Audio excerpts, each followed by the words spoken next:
Ini adalah binatang paling berbahaya. Kalau ada rambut, dunia bagaimana?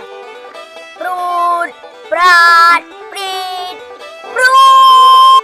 Salah. Prat, pret, prut.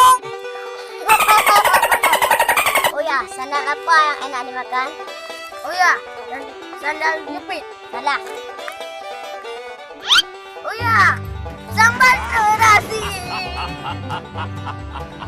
Oh ya, itu apa yang didorong tidak akan terbuka?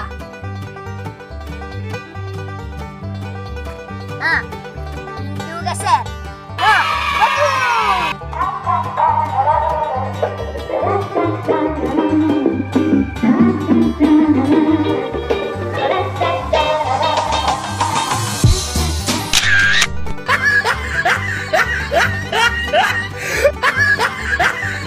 Orang apa yang berenang rambutnya tidak basah? Hah, orang dekolti. Salah. Oh, orang kota. Kamu pernah makan kue? Pernah. Sekarang saya tanya. Silakan tanya. Saya bisa. Saya kan raja nama-nama kue di kepala. Kayu apa yang bisa dimakan? Kayu manis. Kayu manis dijadikan dalam masakan. Terus kayu apa juga?